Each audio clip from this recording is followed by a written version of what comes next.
স্বাগত বিরতিহীন সংবাদ দুপুরে। সঙ্গে রয়েছে আমি তানজিয়া চুথি এবং জাহিদুল বাশার। শুরুতে জানিয়ে দেব শিরোনাম।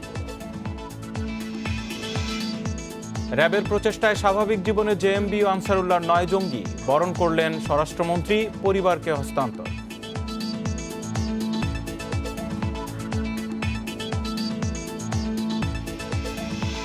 সহিংসতায় উস্কানির অভিযোগে মার্কিন প্রতিনিধি পরিষদে অভিশংসিত ট্রাম্প, 2 বার অভিশংসিত প্রথম প্রেসিডেন্ট তিনি।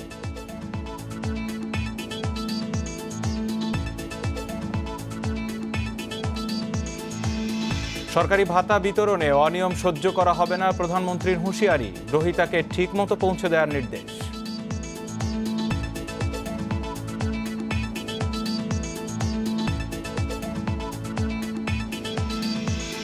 ঢাকা আরিচা মহাসড়কের সালেহপুর সেতুর গার্ডারে ফাটল, এক পাশে যানবাহন চলাচল বন্ধ, তীব্র যানজট।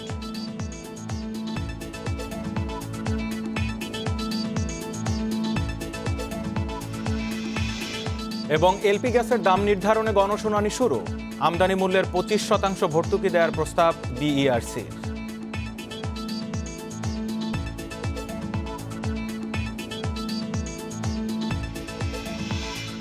সংবাদ দুপুরে শিরোনাম শুনছিলেন, এবার পুরো খবর। র্যাবের প্রচেষ্টায় স্বাভাবিক জীবনে ফিরতে আগ্রহী 9 জঙ্গিকে বরণ করে নিয়েছেন স্বরাষ্ট্রমন্ত্রী আসাদুজ্জামান খান। বেলা 11:30টার দিকে উত্তরার র্যাব সদর দপ্তরে এক অনুষ্ঠানে জঙ্গিরা উগ্রবাদ ছেড়ে স্বাভাবিক জীবনে ফেরার কথা জানান।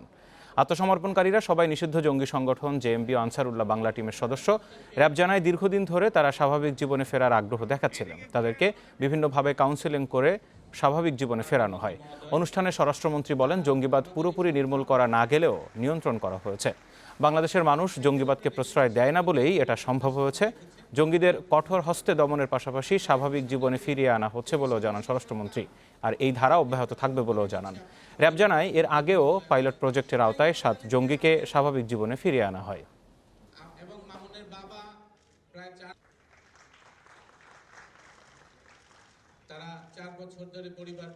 কিন্তু আমি যে ভুল পথে পা বাড়িয়েছিলাম সেটা আমি ধীরে ধীরে বুঝতে পারি।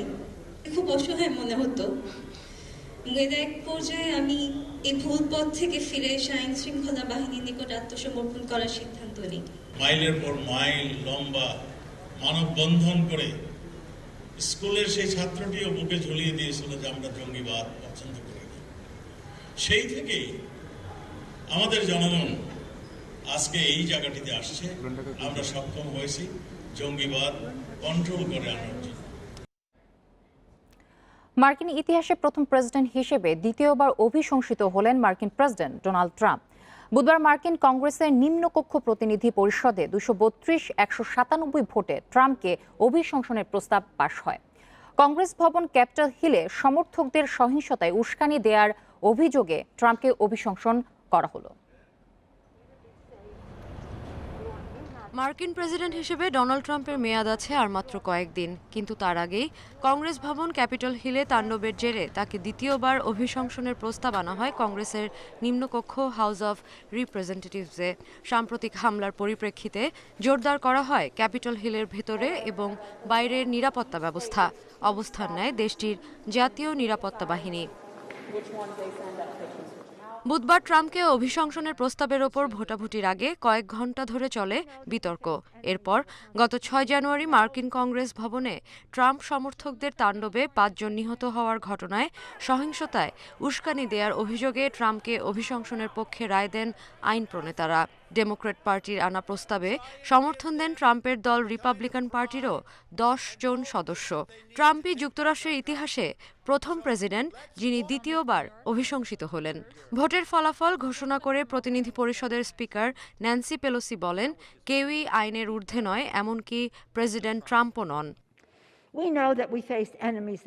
আমরা ইতিহাসকে এড়িয়ে যেতে পারি না।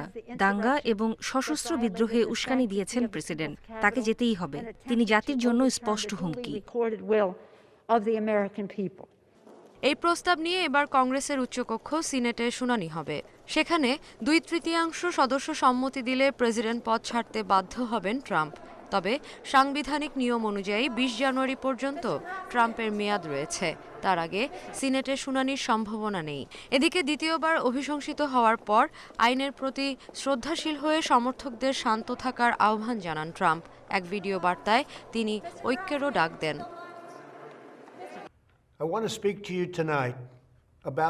ক্যাপিটালে যে হামলা হয়েছে তাতে অনেক আমেরিকান ক্ষুব্ধ হয়েছে।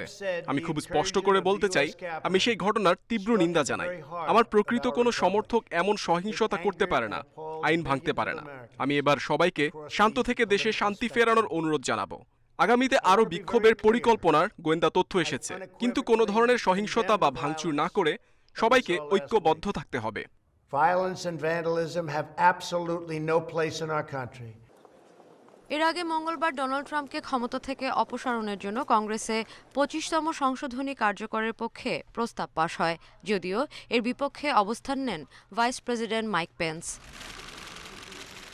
Sadia Afrin, independent news. সরকারি ভাতা ঠিকমতো গ্রহীতার হাতে পৌঁছে দিতে সংশ্লিষ্টদের নির্দেশ দিয়েছেন প্রধানমন্ত্রী শেখ হাসিনা। সকালে গণভবন থেকে ভিডিও কনফারেন্সে সামাজিক নিরাপত্তা কর্মসূচির আওতায় ভাতা ও উপবৃত্তি বিতরণ নিয়ে এক অনুষ্ঠানে এই নির্দেশ দেন তিনি। এ সময় ভাতা বিতরণে কোনো অনিয়ম সহ্য করা হবে না বলেও হুঁশিয়ারি দেন প্রধানমন্ত্রী। সাজাতে চেয়েছিলেন। এখন থেকে বয়স্ক ভাতা, বিধবা ও স্বামী নিগৃহীতা, প্রতিবন্ধী ভাতা এবং প্রতিবন্ধী শিক্ষার্থীদের জন্য শিক্ষা উপবৃত্তি পাঠানো হবে মোবাইলের মাধ্যমে। বৃহস্পতিবার সকালে গণভবন থেকে ভিডিও কনফারেন্সের মাধ্যমে এ কার্যক্রম উদ্বোধন করেন প্রধানমন্ত্রী শেখ হাসিনা। এ সময় প্রধানমন্ত্রী বলেন, মধ্যস্থতাকারী নয়, সরাসরি গ্রহীতা যেন সেবা পান সে বিষয়ে খেয়াল রাখতে হবে। তবে ভাতা গ্রহণকারীরা যেন শুধু ভাতার উপর নির্ভরশীল না হয়ে কাজ করতে পারে সে বিষয়টিও গুরুত্ব দিয়ে দেখা হচ্ছে বলে জানান তিনি। ভাতার উপর শুধু নির্ভরশীল হোক সেটা আমরা চাই না। ভাতা পাবে, কিন্তু যার কর্মক্ষমতা আছে সে নিজে কিছু কাজও করবে। আমাদের লক্ষ্যটা হচ্ছে যে এর মাধ্যমে আমাদের দেশের মানুষ যেন কেউ একেবারে নিজেকে অপান্ত মনে না করে। সবার মধ্যে সবারই যে একটা অধিকার আছে, রাষ্ট্রের একটা প্রত্যেকের প্রতি রাষ্ট্রের যে একটা কর্তব্য আছে, সেটাই আমরা করতে চাই। দরিদ্রদের প্রশিক্ষণ দিয়ে পুনর্বাসনের ব্যবস্থা করা হচ্ছে জানিয়ে প্রধানমন্ত্রী বলেন, গৃহহীনদের ঘর করে দেয়া হচ্ছে। এ কাজে বিত্তবানদেরও এগিয়ে আসার আহ্বান জানান সরকার প্রধান। শুধু সরকার একা না, যারা যেখানে আছেন তাদেরও নিজ নিজ কিছু দায়িত্ব পালন করতে হবে।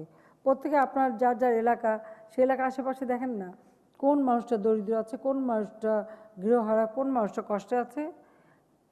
খবর পেলে অবশ্যই তাদের জন্য আমি ঘর করে দেব, তাদের বাসস্থানের ব্যবস্থা করে দেব, আর যাদের সামর্থ্য আছে আপনারা নিজেরাও করে দেবেন।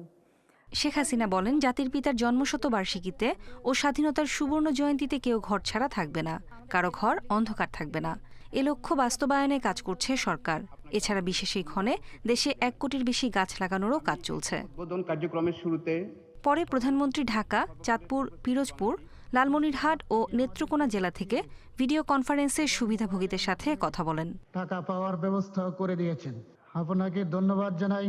নূরে জান্নাত, ইন্ডিপেন্ডেন্ট নিউজ। আবারও বিদেশে অর্থ পাচারকারীদের তথ্য চেয়ে পররাষ্ট্র মন্ত্রণালয়কে চিঠি দিয়েছে দুর্নীতি দমন কমিশন। বুধবার বিকেলে দুদকের পরিচালক মানি লন্ডারিং এর এই চিঠি পাঠানো হয়েছে।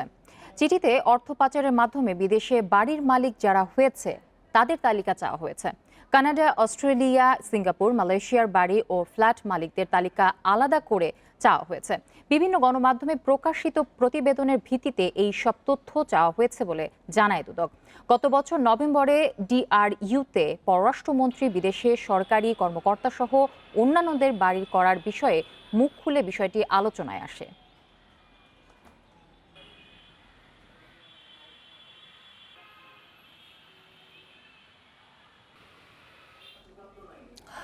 ঢাকা আরিচা মহাসড়কের সাভারের সালেহপুরে সেতুর গার্ডারে ফাটল এবং কিছু অংশ দেবে যাওয়ায় ঢাকাগামী লেন দিয়ে যানবাহন চলাচল বন্ধ রয়েছে।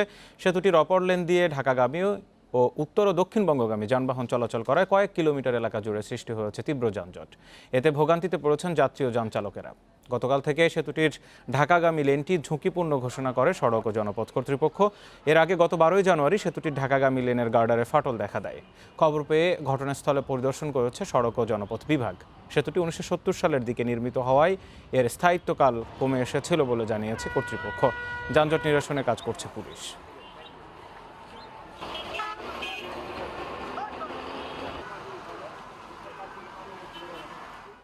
সাভার থেকে এই মুহূর্তে আমাদের সাথে রয়েছেন সহকর্মী রুবেল আহমেদ।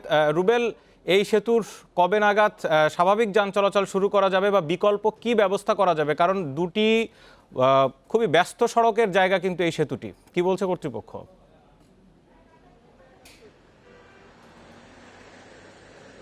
দেখুন, যে আপনি যেমনটি বলছিলেন যে খুবই ব্যস্ততম সড়ক এটি, যে প্রকৃতপক্ষেই রাজধানীতে প্রবেশের অন্যতম একটি সড়ক কিন্তু এই ঢাকা-রিচা মহাসড়ক। আমরা দেখতে পেয়েছি যে এই সড়কটিতে স্বাভাবিক দিনে আমরা দেখতে পাই যে গাবতলী বা আমিনবাজার থেকে ঢাকাগামী লেনে যানজটের তৈরি হয়। সেক্ষেত্রে যেহেতু এখন একদিক দিয়ে যানবাহনগুলো চলাচল করছে, সেক্ষেত্রে কিন্তু আমরা দেখতে পেয়েছি যে গতকাল রাত থেকে এখানে যে তীব্র আকারের যে এই সালেপুর ব্রিজ কেন্দ্রিক করে রাজধানী থেকে ছেড়ে আসা যে যানবাহনগুলো, সেগুলো কিন্তু স্বাভাবিকভাবে যেতে পারছে না, এবং উত্তরবঙ্গ থেকে বা দক্ষিণ পশ্চিমাঞ্চল থেকে যে যানবাহনগুলো ছেড়ে আসছে সেগুলো কিন্তু স্বাভাবিকভাবে রাজধানীতে প্রবেশ করতে পারছে না। সব মিলে এই অংশটুকুর কারণে কিন্তু প্রতিটি যানবাহনের অতিরিক্ত 4 থেকে 5 ঘন্টা লাগছে বলে পরিবহন শ্রমিকরা আমাদেরকে জানিয়েছেন। এবং এই সেতুটি কবে নাগাদ সংস্কার করা হবে এই বিষয়ে আমি আজ সকালে ঢাকা জোনের সড়ক ও জনপদের ঢাকা জোনের যিনি অতিরিক্ত প্রকৌশলী রয়েছেন সবুজ খান, তার সাথে কথা বলেছি। তিনি আমাকে যেমনটি জানিয়েছেন, তিনি বলছেন যে এই ঢাকা-রিচা মহাসড়কটি 6 লেনে উন্নীতকরণের কাজ শুরু করা হয়েছে। তারই লক্ষ্যে কিন্তু তারা সমস্ত ব্রিজগুলো কিন্তু নতুন করে নির্মাণ করছেন। তারই ধারাবাহিকতা এই ব্রিজটিও পুনর্নির্মাণ করার তাদের একটি প্রক্রিয়া এরই মধ্যে চলছে। কিন্তু যেহেতু হঠাৎ করে এই ব্রিজটি দেবে গিয়েছে, এই কারণে তারা এই ব্রিজটিকে সংস্কার করে যান চলাচলের উপযোগী করতে পারবে কিনা, বা এই ব্রিজটি এখানে কোনো বিকল্পভাবে বেইলি ব্রিজ নির্মাণ করা যাবে কিনা, এই বিষয়টি নিশ্চিত হওয়ার জন্য কিন্তু তারা এখানে তাদের যে ডিজাইনার টিম রয়েছে তাদেরকে এখানে আজকে প্রেরণ করার কথা রয়েছে। এবং ডিজাইনার টিম এখানে এসে, এক্সপার্টরা এসে পরিদর্শন করে সড়ক ও জনপথ বিভাগকে যে বিষয়টি তারা সাজেস্ট করবে, পরামর্শ দিবে, সেই মোতাবেক কিন্তু সড়ক ও জনপথ বিভাগ এটা নিয়ে কাজ করবে। আমি যেখানে রুবেল, এই সেতুর বয়স সব মিলে 50 বছরের মতো হলো, তার মধ্যে এই ধরনের হঠাৎ করে ডেবে যাওয়া, গার্ডারে ফাটল ধরা, এগুলো কেন হচ্ছে?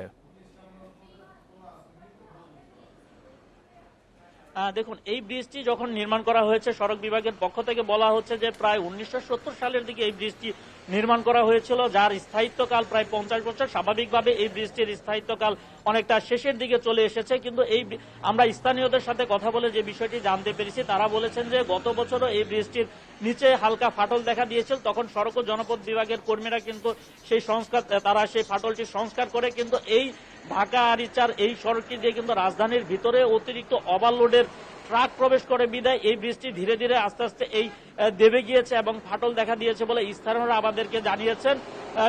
এই ব্রিজটি মূলত হচ্ছে যে এই ঢাকা-রিচা মহাসড়ক 6 লেনে উন্নীতকরণের কাজ করা হবে বিদায় যে সমস্ত ব্রিজগুলো তারা পুনর্নির্মাণ করছে, তারই ধারাবাহিকতা হয়তোবা তারা কাজটি করবেন বলে হয়তোবা তারা এই ব্রিজটির দিকে এই সংস্কার করার দিকে তারা নজর দেননি, তারা নতুন করে নির্মাণ করার দিকে আগাচ্ছিল। সাভার থেকে জানাচ্ছিলেন সহকর্মী রুবেল আহমেদ।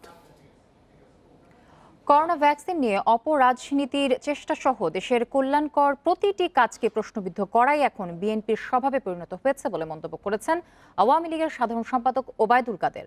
সকালে রাজধানীর বাসভবন থেকে ব্রিফিংয়ে এই মন্তব্য করেন তিনি। ওবায়দুল কাদের বলেন, করোনার শুরুতে এর বিস্তার নিয়ে ব্যাপক অপপ্রচার চালিয়েছিল একটি পক্ষ, তারাই এখন নতুন করে অপপ্রচার শুরু করেছে টিকা নিয়ে। সরকার দ্রুততম সময়ে টিকার বিষয়ে ব্যবস্থা নিতে সক্ষম হয়েছে বলেই পক্ষটির গাত্রদাহ হচ্ছে বলেও জানান ওবায়দুল কাদের। তিনি বলেন, দেশে করোনার সংক্রমণ রোধ, আক্রান্তদের চিকিৎসা, অসহায় মানুষদের সুরক্ষা এবং জীবন জীবিকা সচল রাখতে প্রধানমন্ত্রী অত্যন্ত দক্ষতার পরিচয় দিয়ে কাজ করে চলেছেন। তার মানবিক নেতৃত্বের কারণে আশঙ্কা অনুযায়ী ক্ষয়ক্ষতি হয়নি। পরে ওবায়দুল কাদের স্থানীয় সরকার নির্বাচন প্রসঙ্গে বলেন, যারা স্থানীয় সরকার বা অন্য কোনো নির্বাচনে দলের মনোনীত প্রার্থীর বিরুদ্ধে প্রতিদ্বন্দ্বিতা করেছেন তাদের মনোনয়ন দেয়া হবে না, ভবিষ্যতেও দেয়া হবে না। এ বিষয়ে দলীয় সভাপতি ও আওয়ামী লীগের অবস্থান স্পষ্ট বলেও জানান ওবায়দুল কাদের।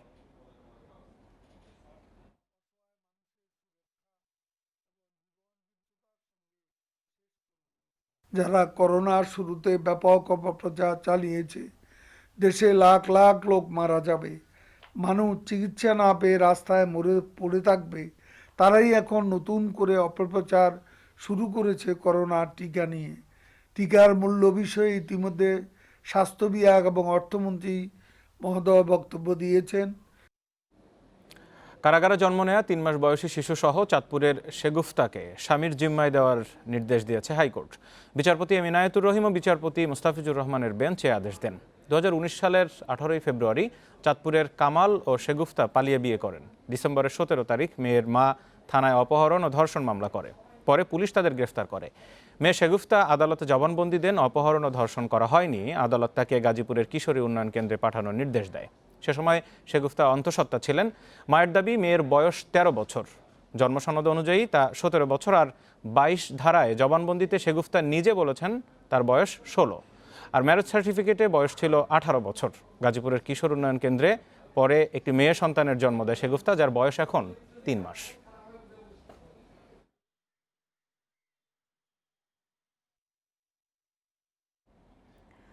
পুলিশ হেফাজতে যশোর শহর আওয়ামী লীগের সাধারণ সম্পাদক মাহমুদ হাসান বিপুকে নির্যাতনের অভিযোগ উঠেছে। উন্নত চিকিৎসার জন্য তাকে ঢাকায় পাঠানো হয়েছে।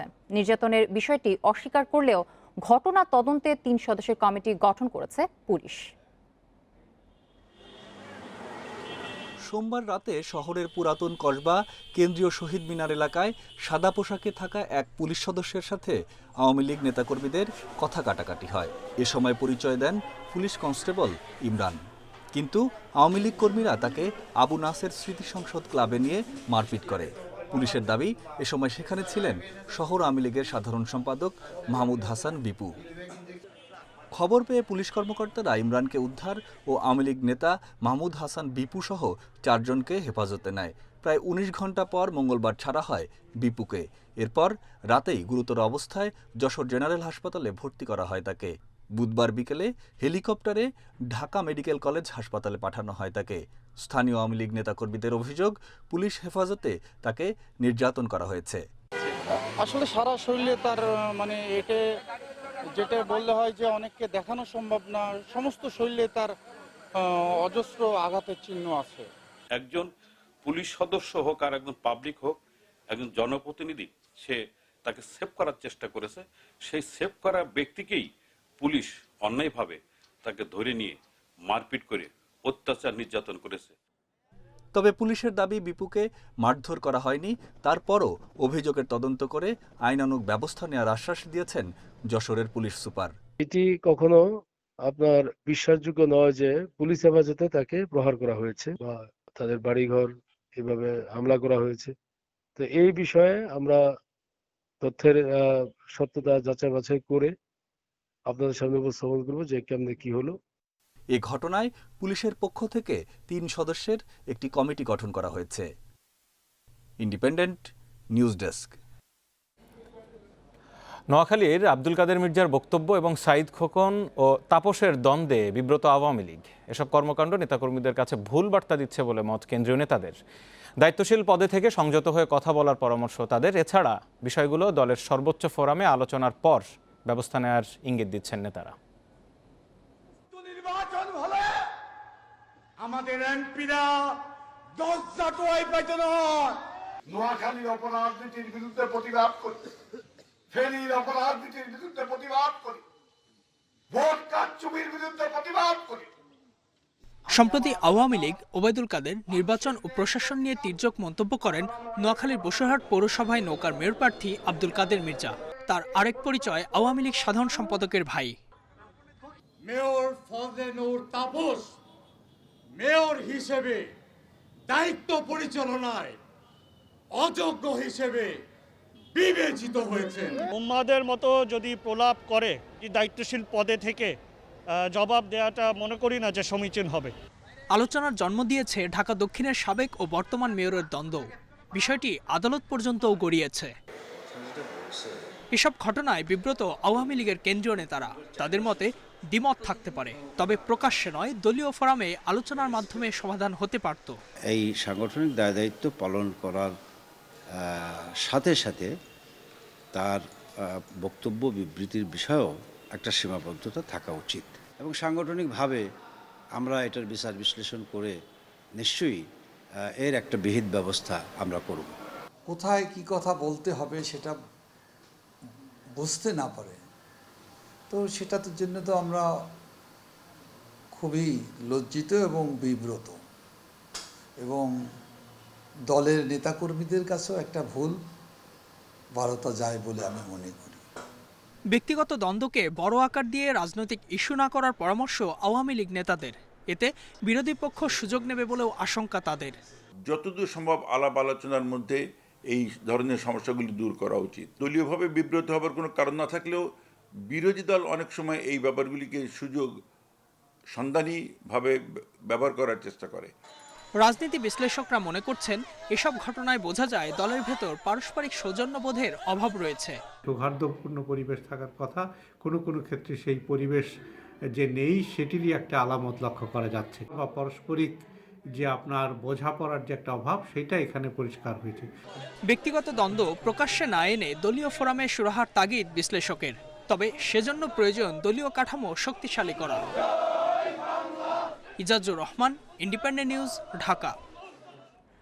পশ্চিমবঙ্গ থেকে বাংলাদেশের ভেতর দিয়ে এবার মেঘালয় যেতে ট্রানজিট চায় ভারত। প্রস্তাবটি বিবেচনায় রেখেছে ঢাকাও। পররাষ্ট্র সচিব বলছেন, এতে সার্বভৌমত্ব নিরাপত্তায় ঝুঁকি নেই, বরং দুদেশের আঞ্চলিক যোগাযোগ বাড়বে।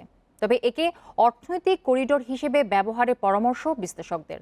তারা বলছেন যে শুধু এক পক্ষের পণ্য পরিবহনে বিষয়টি সীমিত থাকলে বাণিজ্যিক সুবিধা পাবে না বাংলাদেশ। ট্রান্সশিপমেন্ট চুক্তির আওতায় উত্তর পূর্বের রাজ্যে পণ্য পরিবহনে বাংলাদেশের বন্দর, ভূমি ও সড়ক ব্যবহার শুরু করেছে ভারত। চট্টগ্রাম ছাড়াও মংলা বন্দরে খালাসের পর 4টি সড়ক, রেল ও নৌপথে ভারতের পণ্য পরিবহনের কথা রয়েছে। গত জুলাইয়ে ভারত থেকে জাহাজ আসে চট্টগ্রাম বন্দরে। পরে সড়ক পথে কন্টেনারগুলো আখাউড়া, আগরতলা স্থলবন্দর হয়ে যায় ত্রিপুরা ও আসামে। এবার পশ্চিমবঙ্গ থেকে উত্তর পূর্বের আরেক রাজ্য মেঘালয় বাংলাদেশের ভেতর দিয়ে পণ্য আনা নেয়া করতে চায় দিল্লি। দুদেশের প্রধানমন্ত্রীর ভার্চুয়াল বৈঠকে এ নিয়ে আলোচনাও হয় ডিসেম্বরে। পররাষ্ট্র সচিব বলেছেন, এখন সে প্রস্তাবের নানা দিক খতিয়ে দেখছে ঢাকা। সবগুলো প্রস্তাবে আমরা উইথ ডিউ সিরিয়াসনেস আমরা কনসিডার করব বা বিবেচনা করব। সুতরাং সেই পুরনো ট্রানজিটের ইস্যুটাকে এনে আবার সেই ফিয়ার ফ্যাক্টর করাটা বোধ ঠিক হবে না। Let that happen. আমাদের সার্বভৌমত্ব রক্ষা করার যথেষ্ট সক্ষমতা আছে এবং আরও বাড়ছে। হাসিনা মোদির বৈঠকে ভারত, মিয়ানমার, থাইল্যান্ড হাইওয়েতে যুক্ত হওয়ার আগ্রহ জানায় বাংলাদেশ। সচিব জানিয়েছেন, আঞ্চলিক বাণিজ্য বাড়াতে প্রতিবেশী দেশের সঙ্গে যোগাযোগ আরও বাড়াতে চায় ঢাকা। পুরো অঞ্চল, সেটার যে কানেক্টিভিটি, এটার অনেকগুলো ডট আছে। এই ডটগুলোকে আমরা সবগুলোই আস্তে আস্তে যদি আমরা করতে পারি, তাহলে কিন্তু সাউথ এশিয়া, তারপরে আমাদের নেপাল, ভুটান, তারপরে সাউথ ইস্ট এশিয়া, এইখানে এন্টায়ার কানেক্টিভিটিটা একসাথেই দেখার বিষয় আছে। তো সুতরাং আমরা হয়তো একটা একটা করে আগাইতে হবে। বিশ্বায়নের এ যুগে প্রতিবেশী দেশের সঙ্গে ট্রানজিটের মাধ্যমে যুক্ত হওয়ার উদ্যোগকে ইতিবাচক হিসেবেই দেখছেন বিশ্লেষকেরা। আমরা তো ভারতকে ট্রানজিট দিয়েছি, যেহেতু দিয়েছি ট্রানজিট, কাজে একটা রুট যদি বেড়ে যায় আমি তাতে তেমন কোনো সমস্যা দেখি না। আমি এই ধরনের যোগাযোগের সবসময় পক্ষপাতী। শুধুমাত্র ভারত এগুলো ব্যবহার করে তার পণ্য আদান প্রদান নয়, আমরাও যাতে পশ্চিম অঞ্চলেও পাঠাতে পারি এগুলোকে ব্যবহার করে, আবার পূর্বাঞ্চলীয় যেসব স্টেট আছে সেগুলোকেও আমরা এটার জন্য ব্যবহার করতে পারি। ফিজ, চার্জ, এইসব বড় বিনিয়োগ, সেটার অর্থায়ন, সেগুলো আমাদের চিন্তা করতে হবে ভারত সেখানে কি সাহায্য আমাদের দিতে পারে। কারণ বর্তমানে যে অবকাঠামো আছে সে অবকাঠামো দিয়ে তো আমরা এগুলো আসলে করতে পারবো না। আঞ্চলিক বাণিজ্য বিনিয়োগে চাই ট্রানজিট, আর ট্রানজিটের জন্য দরকার অবকাঠামোগত উন্নয়ন। গবেষকরা বলছেন, শক্তিশালী দেশ হিসেবে ভারত সর্বোচ্চ সুবিধা নিতে চাইবে। তবে ভৌগোলিক সুবিধা বাংলাদেশের কাছে থাকায় আর্থিক সুবিধার প্রশ্নে প্রয়োজন হবে কূটনৈতিক দক্ষতা। নাফিজাতুল্লাহ, ইন্ডিপেন্ডেন্ট নিউজ, ঢাকা। এলপি গ্যাসের আমদানি মূল্যের 25% ভর্তুকি দেওয়ার প্রস্তাব দিয়েছে বাংলাদেশ এনার্জি রেগুলেটরি কমিশন, বিইআরসির কারিগরি মূল্যায়ন কমিটি। পাশাপাশি গ্যাস সিলিন্ডারের আলাদা দাম উঠিয়ে নেওয়ার সুপারিশও সংস্থাটির। সেখানে গ্যাস বিক্রির দাম থেকে সিলিন্ডারের দাম সমন্বয় করা হবে বলছে বিইআরসি। বৃহস্পতিবার এলপি গ্যাসের দাম নির্ধারণ নিয়ে আয়োজিত গণশুনানিতে উঠে আসে এইসব প্রস্তাব। আজ বিকেল 5টা পর্যন্ত এই শুনানি চলবে। শুনানিতে বেসরকারি কোম্পানিগুলোর পক্ষে LPG operator association of Bangladesh, lower এবং ভোক্তাদের পক্ষে consumer association of Bangladesh cab অংশ নিয়েছে। এছাড়া অন্যান্য সংগঠনের প্রতিনিধিরাও শুনানিতে অংশ নিয়েছেন। এর আগে গত বছরের 29 নভেম্বর গণশুনানির মাধ্যমে এলপিজির দাম নির্ধারণ করার পর প্রতিবেদন দাখিল না করায় বিইআরসির চেয়ারম্যানের বিরুদ্ধে আদালত অবমাননার রুল জারি করেন হাইকোর্ট। 15 ডিসেম্বর ওই মামলার পরবর্তী শুনানির দিন ঠিক করা হয়েছিল। সেদিন কমিশনকে চলতি বছরের 11 জানুয়ারি পর্যন্ত সময় দেয় আদালত। একদিনে শুনানি শেষ না হলে আগামী 17 এবং 18 জানুয়ারি শুনানি করা হবে বলে জানিয়েছে বিইআরসি। গণশুনানির সেখানে রয়েছেন সহকর্মী শরীফুল ইসলাম, বিস্তারিত জানবো। শরীফুল, এলপিজির যেই দাম নির্ধারণ নিয়ে বেশ অনেকদিন ধরেই কিন্তু এক ধরনের কথাবার্তা চলছে, একটা ধোঁয়াশাও রয়েছে। বিইআরসি কেন এতদিন এই দাম নির্ধারণ করছেন, আর এর গড়িমসির আসলে কারণ কি? কোথায় ক্ষতি, কোথায় লাভ? বাসার গণশুনানির মাধ্যমে যে দাম দিয়ে দেওয়া, সেটা মূলত এতদিন পর্যন্ত যেটি হতো যে প্রাকৃতিক গ্যাস যেটি পাইপলাইনের মাধ্যমে সরবরাহ করা হয় সেটি, এবং বাসাবাড়ি বা বিভিন্ন প্রতিষ্ঠানে শিল্প এবং বাণিজ্যিকভাবে যে বিদ্যুৎ ব্যবহার করা হয় সেখানে এলপিজির দাম নির্ধারণের ব্যাপারটি নিয়ে কথা হতো এবং সেই কারণেই গণশুনানি অনুষ্ঠিত হতো।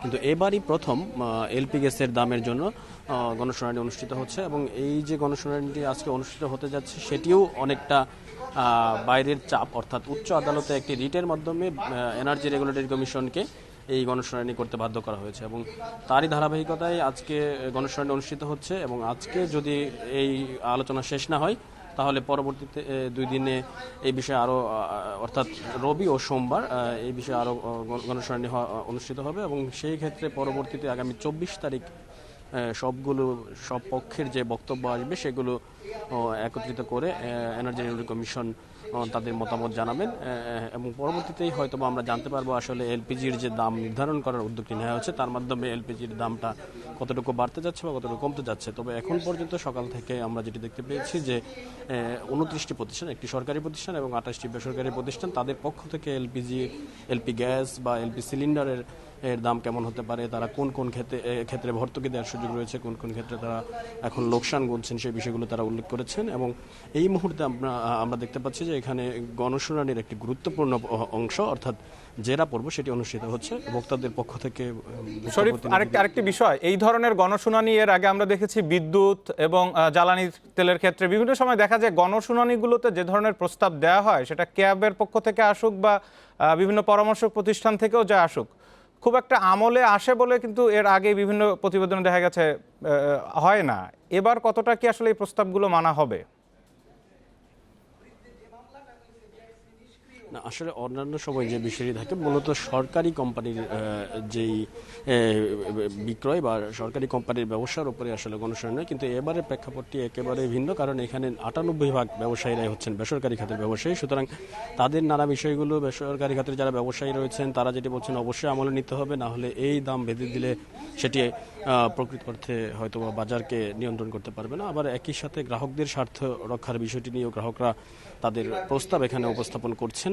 সুতরাং সব কিছু মিলিয়ে এনার্জি রেগুলেটরি কমিশন যদি তাদের প্রস্তাব দিতে চায় সেক্ষেত্রে সবগুলো বিষয়কে তাদের আমলে নিতে হবে। এখন পর্যন্ত আমরা এনার্জি রেগুলেটরি কমিশনের কারিগরি মূল্যায়ন কমিটির যেটি দেখতে পেয়েছি, তারা যেটি বলতে চাচ্ছেন যে এলপি গ্যাসটি মূলত আমদানি নির্ভর একটি ব্যবসা, এবং এই ব্যবসার বড় অংশ এবং বড় গ্যাসটাই আমদানি হয়ে আসে, এবং সেক্ষেত্রে আমদানির উপরে 25% ভর্তুকি দেওয়ার প্রস্তাব দিয়েছে এনার্জি রেগুলেটরি কমিশনের কারিগরি মূল্যায়ন কমিটি। এলপিজির দাম নির্ধারণ নিয়ে গণশুনানির বিস্তারিত জানছিলাম। মুজিব বর্ষে গৃহহীনদের ঘর দেওয়ার রেকর্ড গড়তে যাচ্ছে সরকার। প্রথম দফায় চলতি মাসেই 66,000 পরিবারকে বাসস্থান হস্তান্তর করবেন প্রধানমন্ত্রী শেখ হাসিনা। আর এবছরেই মুজিব বর্ষের উপহার হিসেবে আশ্রয়ণ প্রকল্পের আওতায় ঘর পাবে আরও 1 লাখ পরিবার। প্রকল্প পরিচালক জানিয়েছে আগামী বছরের মধ্যে 9 লাখ গৃহহীনকে এই সুবিধা দিতে কাজ করছেন তারা। 11 বছর আগে রাবেয়াকে ফেলে চলে যান স্বামী। মেয়ে শ্রাবন্তীকে নিয়ে বেঁচে থাকার লড়াইয়ে 500 টাকা বেতনে নিতে হয় স্কুলের আয়ার চাকরি। পরের জমিতেই জীর্ণ ঘরেই থাকছে মা মেয়ে। ঝড় বৃষ্টি শীতের কষ্টে শ্রাবন্তীর প্রশ্ন, কেন তাদের এই দুরাবস্থা? এরকম ঘর কেন ভাঙ্গা শীত করে এসে আমি বলছি যে আমরা তুমি বড় করে বিল্ডিং উঠাইতে পারো না, জায়গা কিনতে পারো না? হ্যাঁ, তুমি পড়ালেখা শিখলে আমি বিল্ডিংয়ে দেবো, জায়গাও কিনবো।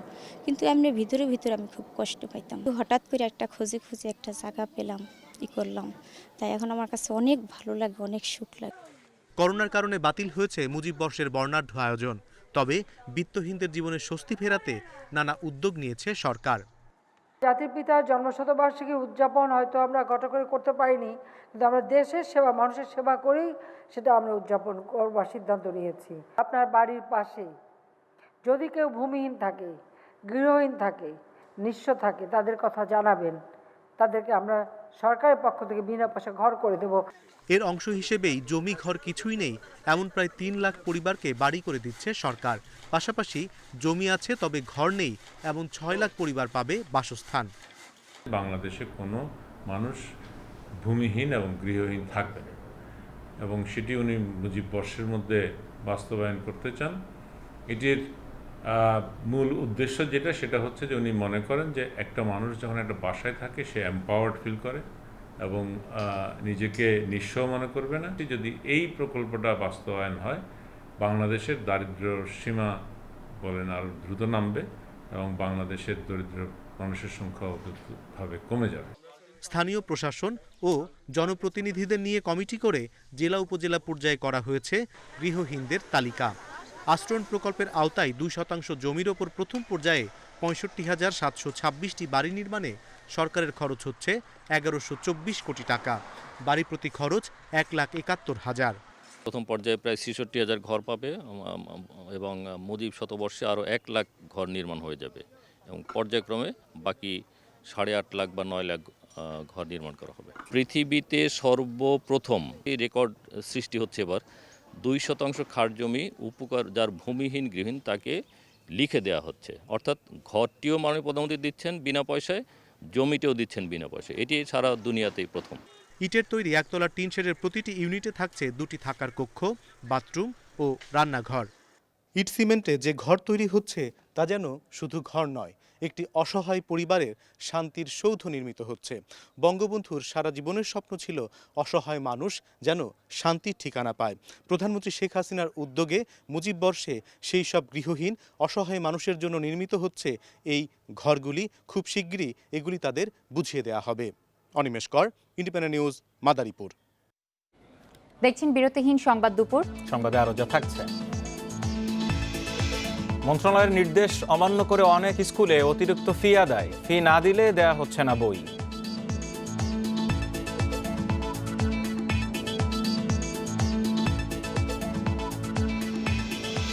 বিকেএসপিতে প্রস্তুতি ম্যাচে তামিম একাদশের দেয়া 162 রানের লক্ষ্যে লড়ছে মাহমুদুল্লাহ একাদশ, ব্যর্থ তামিম সৌম্য।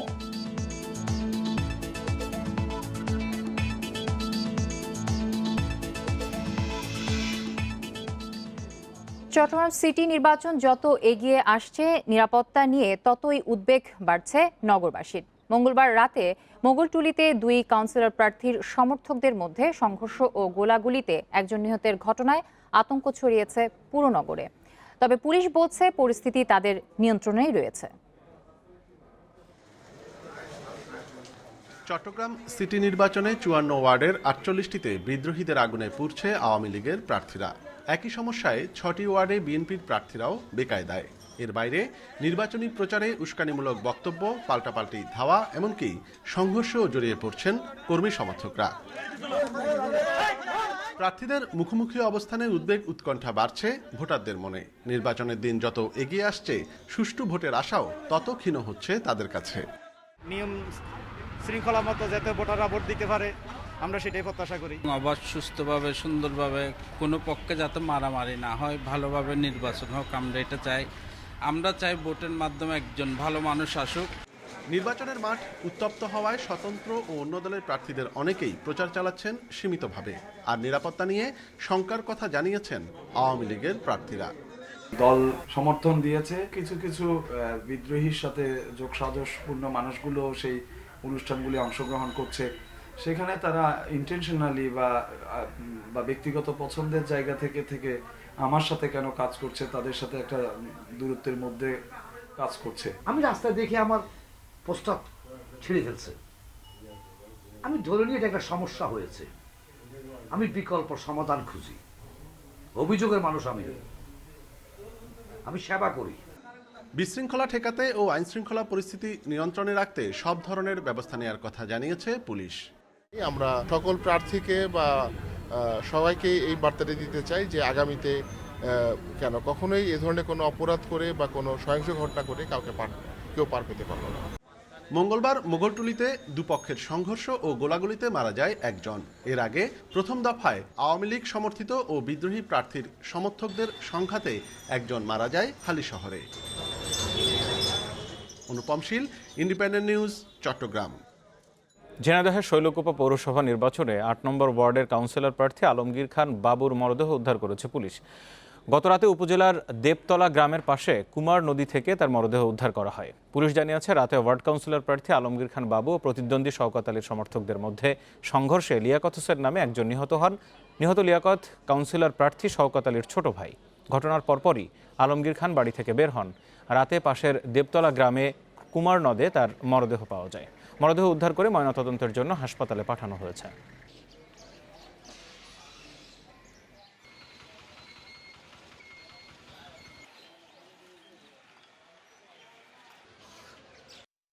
আমার আর কিছু চাওয়া পাওয়া নেই। আমি কোনোদিনই গ্যাঞ্জাম পছন্দ করতাম না। আমি তাকেও সারা জীবন বলেছি এইসব ঝামেলায় যাও না।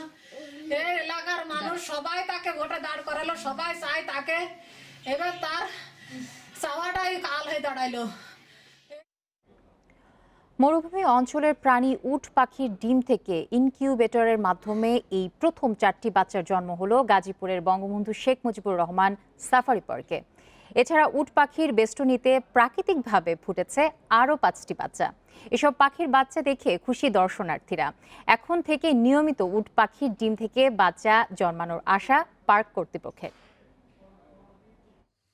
2013 সালে দক্ষিণ আফ্রিকা থেকে বঙ্গবন্ধু সাফারি পার্কে আনা হয় 6টি উট পাখি। প্রতি বছরই এসব পাখি নিয়মিত ডিম দিলেও বাচ্চা না ফোটায় ছিল হতাশা। তাই এবার নতুন ভাবনায় ইনকিউবেটরের মাধ্যমে বাচ্চা জন্মানোয় সফলতা পেয়েছে পার্ক কর্তৃপক্ষ।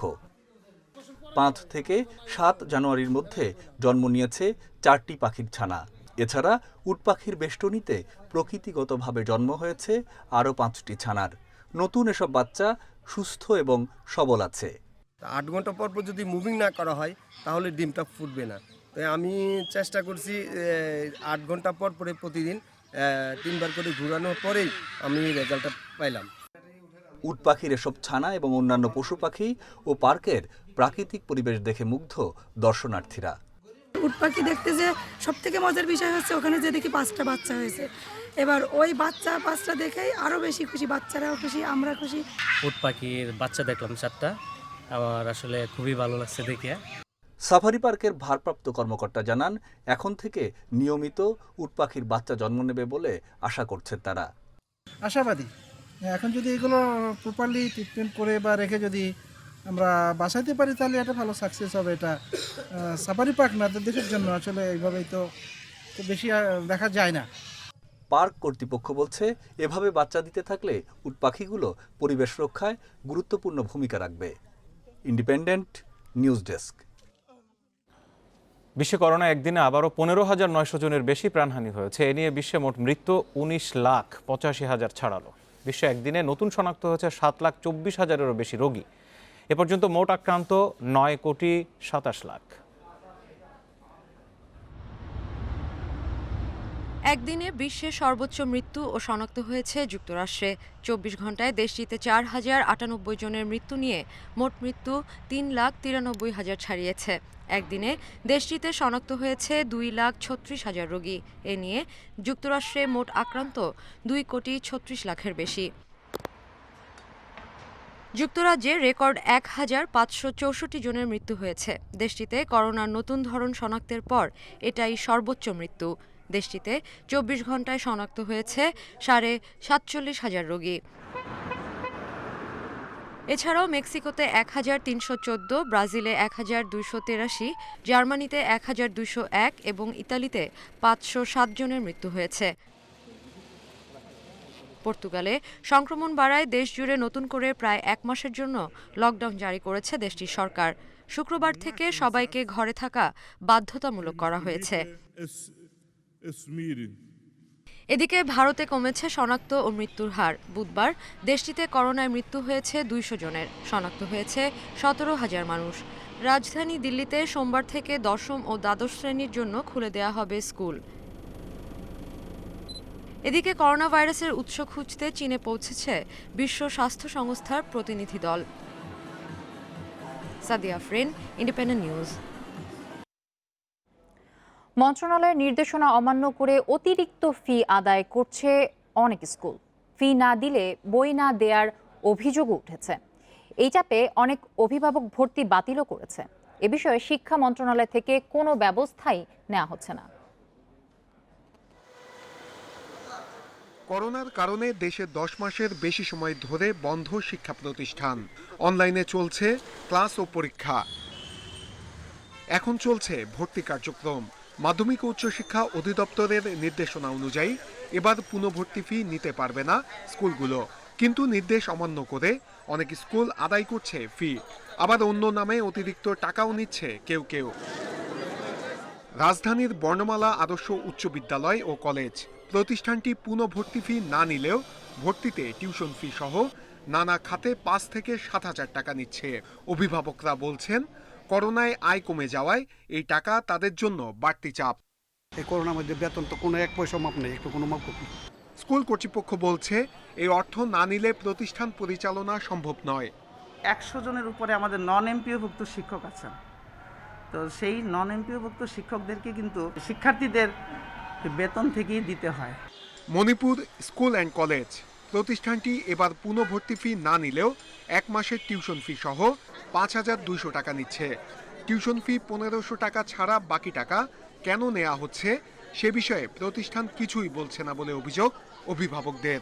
সাংঘাতিকভাবে তারা আর্থিকভাবে ক্ষতিগ্রস্ত। স্কুল সেটা মানছে না বা দরখাস্ত তাদের কাছ থেকে নিচ্ছে না। এ বিষয়ে স্কুল কর্তৃপক্ষ জানায় মাউসি যেসব খাতে অর্থ নিতে মানা করেছে সেসব খাতে টাকা নেওয়া হচ্ছে না। আমি পরিষ্কারভাবে 1, 2 করে 7 পর্যন্ত উল্লেখ করে দিচ্ছি, এই হেডে টাকা নিতাম আমরা, টাকা নিব না। ছোট ছোট অনেকগুলো খাত আছে। জি স্যার, মাউসির আদেশ মান্য করেছি। এদিকে আর্থিক সংকটে বেতন না দিতে পারায় স্কুল থেকে টিসিও নিয়ে নিচ্ছে অনেক অভিভাবক।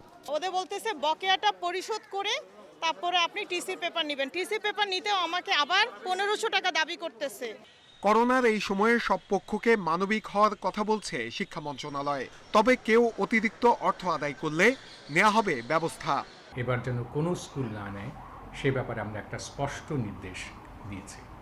যদি এই নির্দেশের কোনো ব্যত্যয় ঘটে তাহলে আমরা বিধি মোতাবেক ব্যবস্থা নেব। মন্ত্রণালয় থেকে অতিরিক্ত অর্থ আদায় বন্ধে নির্দেশ দেওয়া হলেও নেওয়া হচ্ছে না কোনো ব্যবস্থা। এর ফলে অনেক জায়গায় স্কুল কর্তৃপক্ষ এবং অভিভাবকরা মুখোমুখি অবস্থানে। সংশ্লিষ্টরা বলছেন এ সংকট কাটাতে হলে এখনই কার্যকর ভূমিকা রাখতে হবে মন্ত্রণালয়কে। Nure Alam, Independent News, Dhaka. West Indies সিরিজের আগে প্রথম প্রস্তুতি ম্যাচে তামিম একাদশের দেয়া 162 রানের টার্গেটে এখন ব্যাট করছে মাহমুদুল্লাহ একাদশ। বিকেএসপিতে জমে ওঠেনি তামিম লিটনের ওপেনিং জুটি। লিটন 2 রান, তামিম 43 বলে করেন 28 রান। নাজমুল শান্ত ও সৌম্য ইনিংসে বড় করতে ব্যর্থ। 32 বলে 35 রানে ইনিংস খেলেন আফিফ। 4 উইকেট নেন হাসান মাহমুদ। সাকিবের শিকার 1 উইকেট। শনিবার বিকেএসপিতে শেষ প্রস্তুতি ম্যাচে ভুল শুধরে নেওয়ার সুযোগ পাবে টাইগাররা।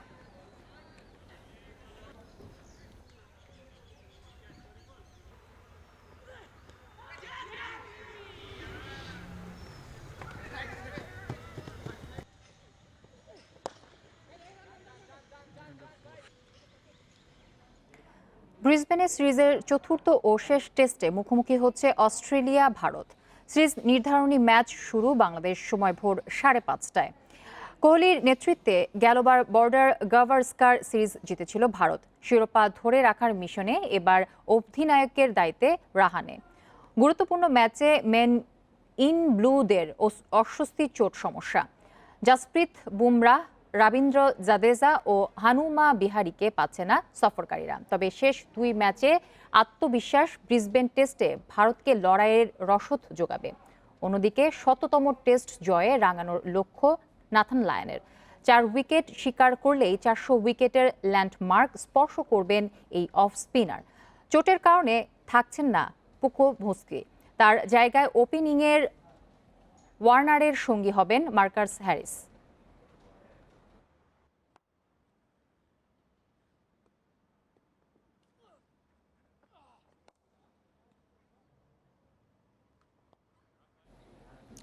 প্রিমিয়ার লিগ ফুটবলে কাল পুলিশ এফসির মুখোমুখি হচ্ছে আবাহনী। বঙ্গবন্ধু জাতীয় স্টেডিয়ামে ম্যাচ শুরু বিকেল 4টায়। ঘরোয়া শ্রেষ্ঠত্ব পুনরুদ্ধারের চেষ্টায় ফেডারেশন কাপে ব্যর্থ আবাহনী। লিগ মিশনের আগেও ব্যাকফুটে আকাশী নীলরা। বাদশা সোহেলের নিষেধাজ্ঞা আর রায়হানের চোটে তৈরি হয়েছে এই শূন্যতা। তবে 4 ফুটবলার করোনা নেগেটিভের খবরে মিলেছে স্বস্তি। দলীয় সমন্বয়ে ভালো শুরুর প্রত্যাশা এখন কোচের। অন্যদিকে প্রিমিয়ার লিগে পুলিশ এফসির অভিষেক পূর্ণতা পায়নি করোনার কারণে। এবারে নতুন উদ্যমে শুরু করতে চায় ক্লাবটি। নতুন কোচ পাকির আলীর অধীনে ভালো কিছুর আশা ম্যানেজমেন্টের। আগের 2 মুখোমুখিতে আবাহনীর কাছে হেরেছে পুলিশ এফসি।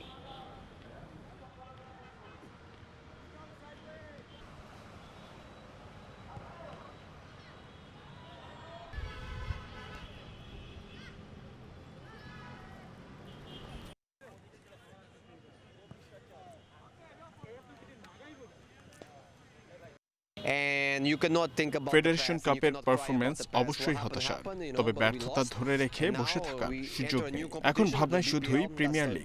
আশা করছি জয় দিয়ে মৌসুম শুরু হবে, তবে পুলিশকে ছোট করে দেখছি না, কারণ ওদেরও বেশ কিছু ভালো ফুটবলার আছে। এবার আমরা নতুন উদ্যমে আমরা এবার লিগ শুরু করব। পাকির আলী নিজেও বেশ আগ্রহ নিয়ে আমাদের টিমের কোচের দায়িত্ব নিয়েছে এবং আমরাও দেখছি যে খেলোয়াড়দের সাথে তার যে সম্পর্ক, টিমের অফিসিয়াল, কোচ এবং খেলোয়াড় সবার বোঝাপড়াটা এবং সমন্বয়টা খুব ভালো। এই ছিল বিরতিহীন সংবাদ দুপুরে। যাওয়ার আগে প্রধান খবরগুলো মনে করিয়ে দিচ্ছে আরও একবার। র্যাবের প্রচেষ্টায় স্বাভাবিক জীবনে জেএমবি আনসারুল্লাহ 9 জঙ্গি বরণ করলেন স্বরাষ্ট্রমন্ত্রী, পরিবারকে হস্তান্তর।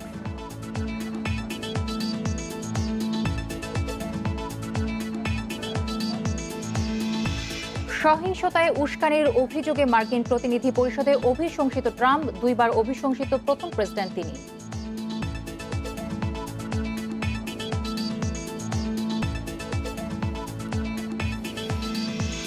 সরকারি ভাতা বিতরণে অনিয়ম সহ্য করা হবে না, প্রধানমন্ত্রীর হুঁশিয়ারি, গ্রহীতাকে ঠিকমতো পৌঁছে দেওয়ার নির্দেশ।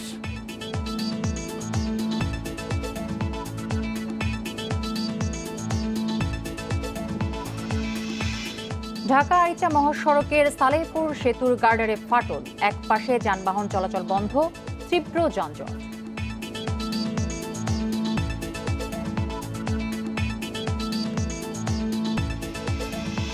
এবং এলপি গ্যাসের দাম নির্ধারণে গণশুনানি শুরু, আমদানি মূল্যের 25% ভর্তুকি দেওয়ার প্রস্তাব বিইআরসির।